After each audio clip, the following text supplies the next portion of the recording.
All right, welcome back, guys. It's already a lot of fun right here, and I have a superstar in the house. Banky W is here with me. How are you doing? I'm nervous. Why? Because you're going to spoil our friendship. For anybody watching the show, Ebuka is actually my friend. And we've been talking about doing this interview for a while. Since January last year. But I feel like this interview is going to spoil our friendship. So I tried to push it as long as I could. So if this is the end, this is the end. We're going to die there. I'm going to die on the line. Very welcome. I always ask this for people who come here with glasses. Why do you wear glasses indoors? Well, I don't wear glasses indoors typically, and you know this, but Okay. I wear glasses when I need to shield. You know, the eyes are the first thing that give you away. Yeah. And you know that, last night I was hosting my Ciroc Life party, and the 2 nights before I was doing the same thing. So I'm working on like maybe 3 to 4 hours of sleep this entire weekend. Okay. And so it just, if they see me now with my eyes and they say, he's not even fine, look, So it's It's always really nice to just, see the eyes, so that if you lie, we can tell when you blink too much.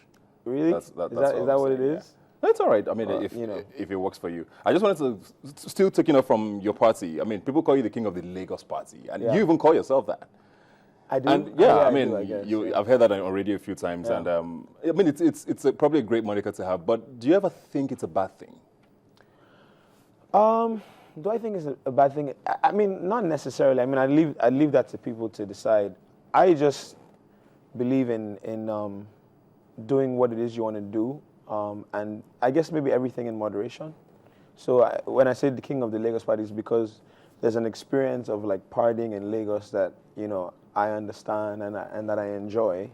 And I'm not saying like go out and get high or, stumble across the road. And I think I carry myself in a certain way so people don't take that the wrong way. You know what I mean? It's just, it's about having a good time. Great stuff. How's the music going? So far, so good. Are you enjoying yourself? I'm always enjoying myself. Except for this very moment. Because I know you're going to ask me some things. I'm asking. No! I asked about the music because This show is very legendary. You know that. I don't know what you're talking You about. put fear in the minds of entertainers. Stop trying to throw me out. Rubbin Minds. It's not Rubbin Minds. It's scaring minds. Okay. Okay, can I go on now? Let me let you do the show. Let me let you do the show. Thank you very much. I am happy to be here, though. I'm and sure I'm very you are. proud of you. Thank you very much. Except for what you're about to do to me. He's gonna just let me just not focus. Okay, I'm ready. I was asking about the music because I mean, you were an R&B guy. Yeah. And I think I had Praise here last week, and we talked about how he sort of shifted his sound, to suit the market. And even though he said he was never going to, you sort of play around with things as well. You now rap. You do a lot of the traditional sort of sound and what we call Afro beats, which I hate completely. Yeah, I know, because that title actually belongs to Fela. I mean, it doesn't make any sense to me. Did you make that shift to please the fans or to make money? Like, what was the most important thing. for you? I don't necessarily think I've made a shift per se. I think people that have actually paid attention to my albums will know that I've always put out very versatile albums. People think that I just started rapping.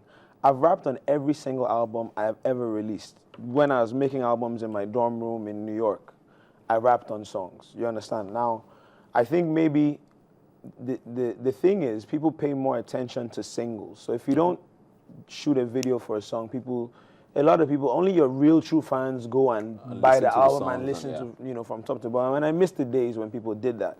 But if they did, then they would know that those things have always been there. The voice, the baritone voice I used on Jassy, it was on R&B W, it was on Back in the Building, but only the true fans that really listen to the albums and pay attention would have heard that.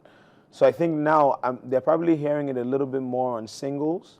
And then even the rapping thing, I think what really kind of tipped the scale was the LOS Bad Guy P remix. Yes. And people heard the verse and they were like, oh my God, he's rapping, oh.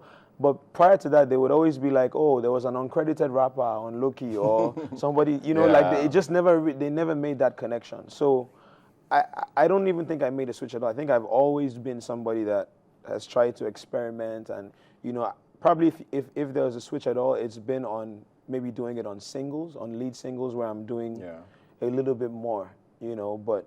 So you're still like the R&B guy. Oh yeah. I mean, I don't think I'll never leave R&B music. It's like my first love. Yeah. But you know, I've always been that guy that has been versatile enough to try different things. And I mean, I'm enjoying myself. I'm having a great time. Yeah. Speaking of R&B, the R&B will always be there. Speaking of R&B, you actually never replied Dari, who's your cousin or something. You guys are Dari's my cousin. related or something. He called himself the king of R&B, that he doesn't know anybody else who would want to claim that title. He said that, right? How come you never replied him? You agreed with him? I don't think that is necessary. I think, you know, what Olamide said, everybody not king for a lane, Abi?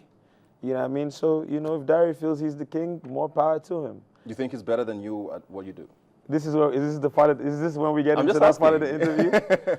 No, I think Dari and I make very, very different kinds of music, very different kinds of R&B music even then. And I think that's fine. So Dari makes like kind of like, he has a classic sound, you know, like almost like a Luther, you know, type of way. And I do something that's entirely different from that. I think if you more contemporary.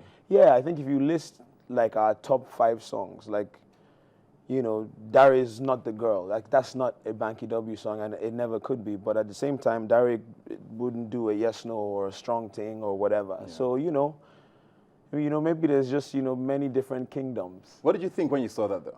I laughed, man. I these things are funny to me, and you know, like, you know, I think that,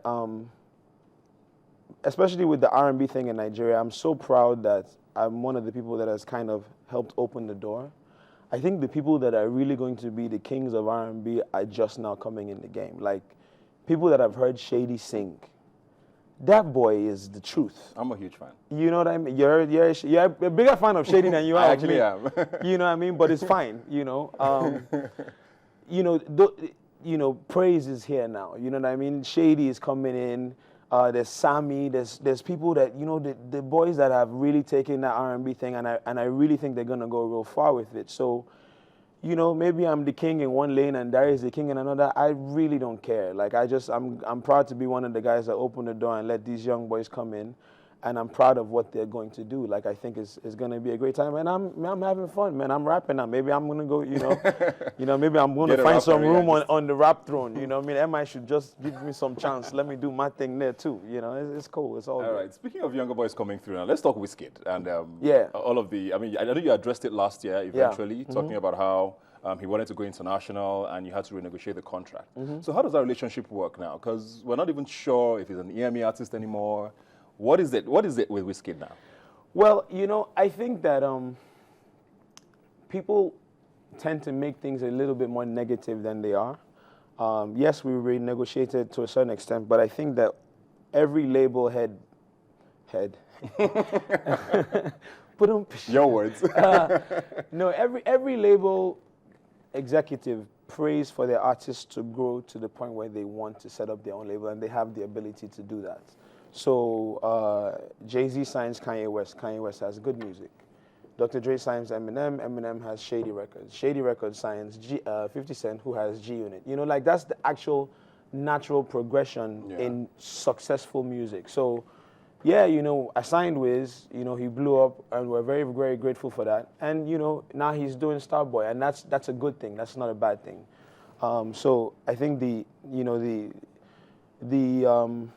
interesting thing is where you're trying to renegotiate to allow the artist to do that, but, you know, to still be on good terms, which is what we've been able to do it with. So, you know, he's still on the team. He's still, you know, we're seeing out the contract, you know, as it is. But obviously, we had to give him some room. I mean, he's a boss in his own right. You know, he's earned the right to sit at the table and to do his thing the way he wants to do it. So I'm so proud of him. I wish all of my artists become as successful. I hope all of my artists become as successful as Wiz, where Shady has a label, DJ Exclusive has a label, Neola has a label. Then my work is done. So it's a good thing.